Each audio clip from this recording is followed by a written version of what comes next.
Demon Slayer, Jujutsu Kaisen, and Chainsaw Man are some of the most popular new-gen anime. So popular they might be the new big three? Well, probably not. See, there were a few different aspects that made the big three the big three. For those of you who don't know, the big three are Naruto, One Piece, and Bleach. They were some of the most successful manga and anime in the mid-2000s, and they completely dominated the market within Japan and internationally. For a lot of young anime fans, one of these three was their first anime, and recently a lot of people have been trying to say that there is some new gen big three, often citing some combination of Demon Slayer, Jujutsu Kaisen, Chainsaw Man, My Hero Academia, and Attack on Titan. The members of this new big three often change depending on who you're asking, but in reality there is no new big three, and it is likely that there will never be another big three again. This is for the following reasons. The first of which is runtime. Each of the big three is known for having an extremely large episode count, with Naruto having over 700 and One Piece having over 1,000. There is nothing in the new gen that comes close to these numbers, partially because we're still in the early stages of this new gen, meaning most series are still in their first couple of seasons, and partially because most anime doesn't do filler episodes anymore. This means a modern anime will have to be 30 to 40% longer than any of the big three in order to meet the same episode counts. Obviously, this does not apply to the manga, as there is no filler in the manga, but even then there are very few manga that rival the big three in terms of length, unless it's episodic or tied to some media franchise. Naruto and Bleach ran for 15 years and yielded 72 and 74 volumes of manga respectively, and One Piece has been going for over 20 years and has yielded 100 volumes and counting. These new gen shows would have to run for 15 years or more to get to the same amount of content as the big three. As a result, it is very unlikely that any new gen would meet the big three in terms of length. In fact, if we go by length, Demon Slayer is already out of the running, as it is completely over with 23 volumes and a runtime of 4 years. It is also extremely likely that Jujutsu Kaisen won't meet this length either, considering it's only supposed to last like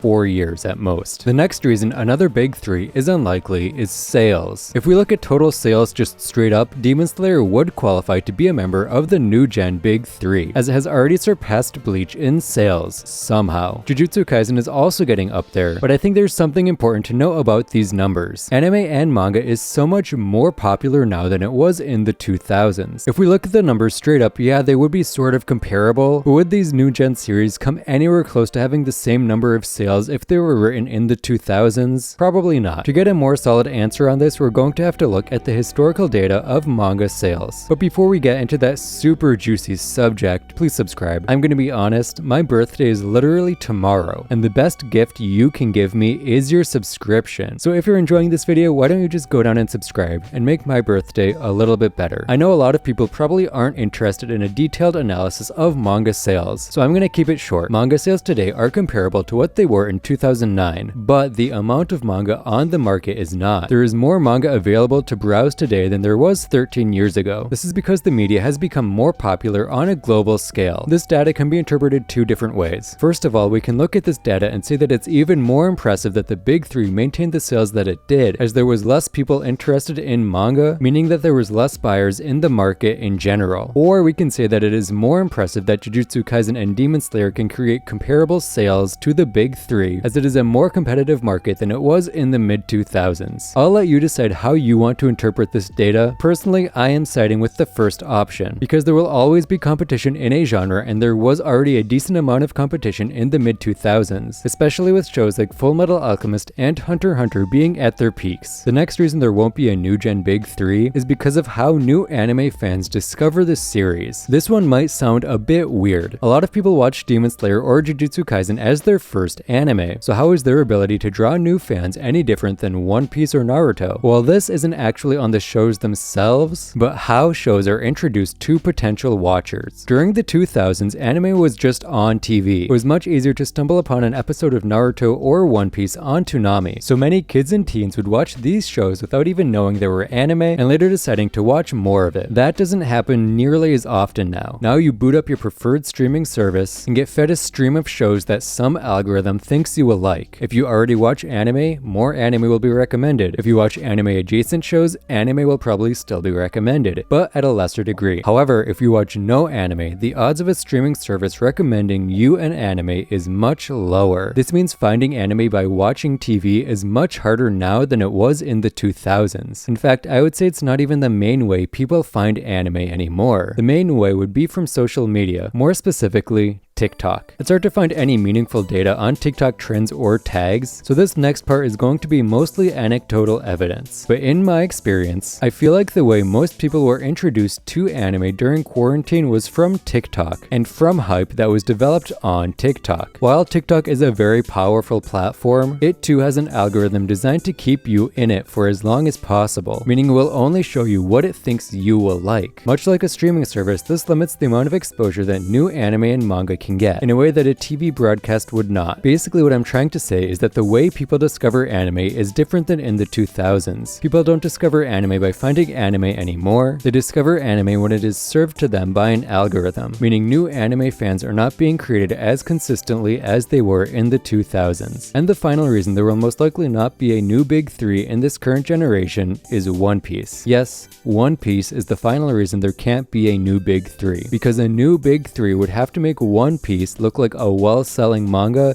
instead of the best-selling manga of all time. A new big three would have to dwarf One Piece by such a large margin that it would look like the equivalent of Hunter x Hunter or Full Metal Alchemist during the reign of the big three. This means that we would have to have 3 series consistently outsell One Piece by a large margin, and that's just not gonna happen. Sure, there are occasionally volumes that will surpass a One Piece release, but they don't happen that often, and there aren't any manga that can do it consistently. So for there to be a new big three, we would need 3 astronomical anomalies to happen at the same time, or for One Piece to end, neither of which seem that likely. Anyway, I hope you enjoyed this video. I decided to take a different approach than usual, and I would love to hear some feedback in the comments down below. If you enjoyed this video, be sure to leave a like and maybe check out the Discord as well. And if you didn't, let me know why. Thank you again, don't forget to subscribe, and I will see you next week.